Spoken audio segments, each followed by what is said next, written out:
So thank you very much.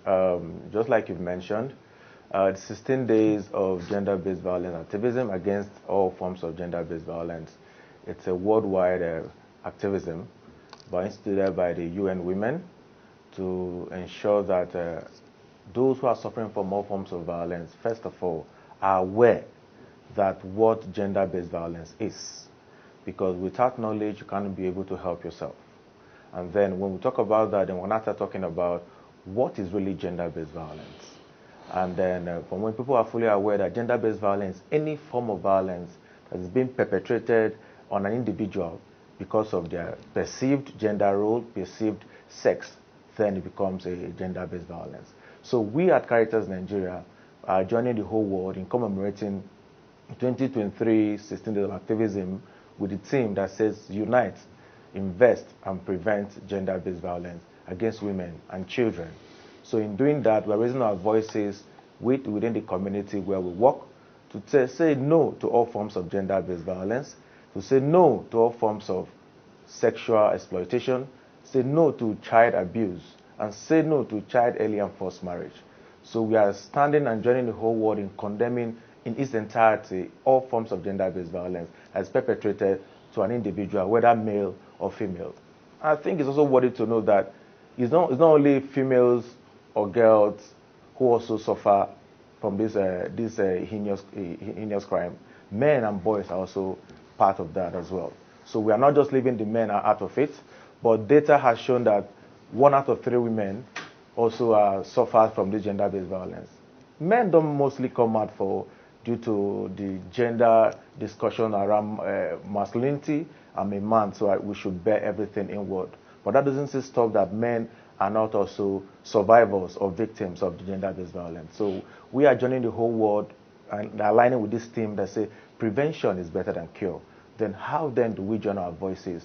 By using our community platforms where we work across the states and then in Nigeria, in school approaches, we go to schools, primary and secondary schools, targeted schools, to talk about sensitize them on gender-based violence, talk to critical stakeholders, both traditional and religious leaders, on the harm and dangers of gender-based violence and why they all should be able to take action and start making bylaws to also see how we can make the world where we live a better place. That's what Caritas Nigeria is doing, enjoying the world to celebrate this day. It's still ongoing. It began on the 25th of November and it's going to end on the 10th of December. But it's just 16 days to raise awareness, a call to action, but it is an everyday approach for us to also be aware that it's not just for these 16 days alone, but it's an issue that we need to tackle because it's actually causing more harm than good to society. And again, I like the fact that you put your lenses on the boys and the male child. Yeah. And I bring that because I think on the 19th of November, you have the International Men's Day. And one of the conversations that were raised was the fact that we needed to start putting to the fore the positive value men and boys bring, and also dealing with the issues of abuse. And taking that from there, I wanted to find out what exactly Caritas is doing on mentorship, role playing, because it's an instructive environment for the young boy to be able to, look up to and look at a positive, example to become. And this is one part. On the other part, in terms of therapy, when it comes to abuse, there is a culture of silence. Don't talk about it. You're not the only one who's been through it. And for the male child, it's a case of boys don't cry and they don't talk. So how are you going to also look at this space? It's very, important in terms of reviewing, one, the trauma that boys go through so that they don't become perpetrators and then abusers.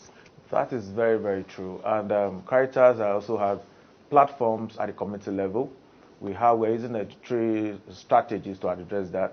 1, we're targeting stakeholders. 2, we're targeting parents. And 3, we're targeting the young boys themselves. So we have what we call a no means no program that encourages boys to know that no means no. No doesn't mean yes. So there is a gender-based violence prevention intervention that is working across our communities, states where we are currently implementing. We target young boys from primary to secondary school and teach them on, first of all, what is gender-based violence and how do we prevent it, how do we de-escalate because the escalation skills is very, very important. When you are faced with a situation that that should be escalated, how do you go about it?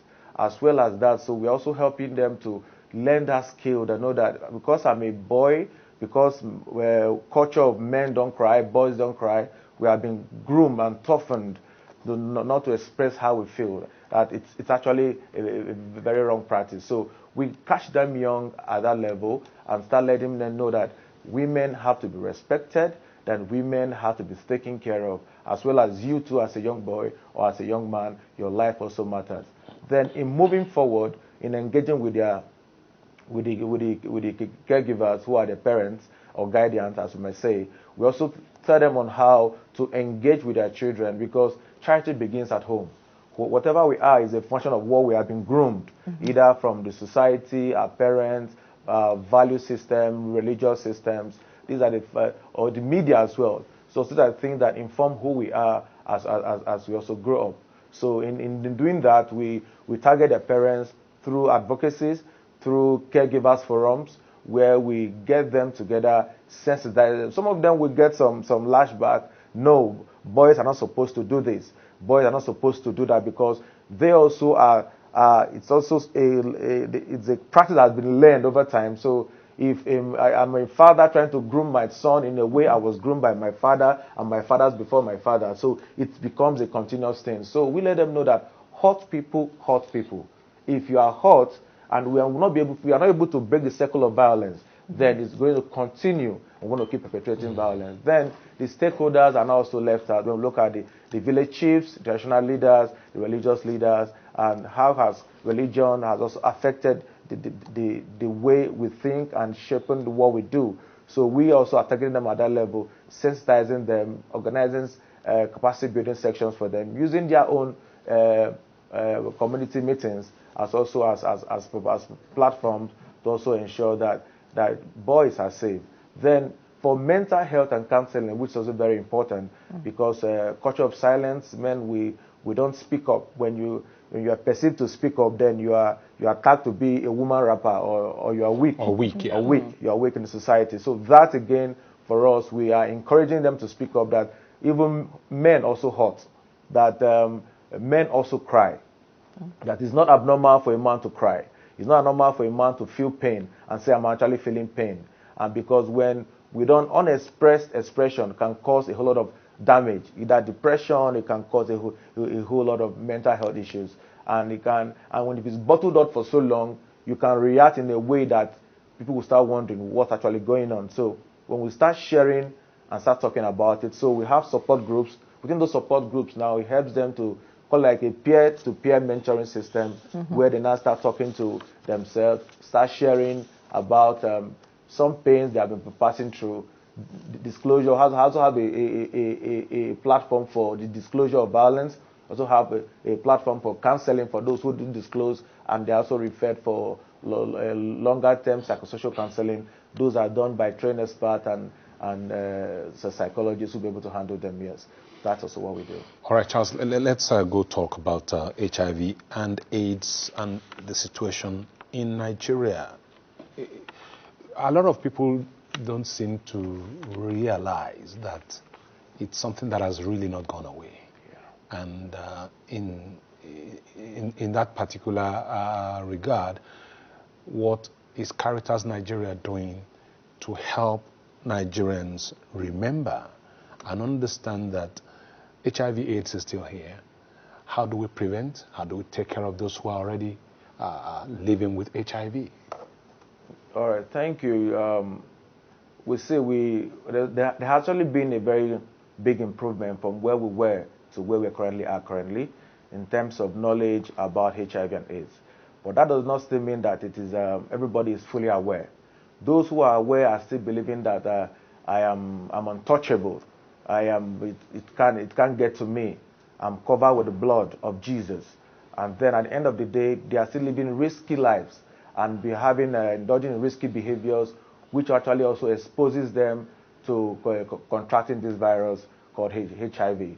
So yes, those things are still there, and we are using all the platforms we have in the community, using our where we work in all the facilities across the state, to also talk about HIV prevention messages, where we target both in school and out of school, but where we also target both caregivers as well as traditional leaders as well, to also for them to be fully aware that HIV is still with us. It's naturally gone, and then though there is cure in terms of there's a therapy that people need to take, antiretroviral therapy, but when you're on drug and the virus will really be suppressed. You become suppressed, but that doesn't mean that the HIV is fully cured, but it's still in your system. But at the end of the day, when you test, what we call U equals to U, undetectable equals to what? Untransmittable. When you continue taking your drugs at that level, you see that the virus will not be detected even when you test. So we are still sensitizing the whole community where we work for them to know that yes, HIV is still there, but though it is not a death sentence. And then we are calling on the communities to show love to people who are living with HIV and AIDS. And most something worthy of note is in line with this year's theme that talks about let community lead. So if community is leading, then what it actually implies is that we allow the people we all have a coping mechanism. When we come to ourselves, look into ourselves, how do we cope? How do we look and know this is my brother, this is my sister, he or she has contracted HIV, and due to no fault of its, there are many modes of transmission.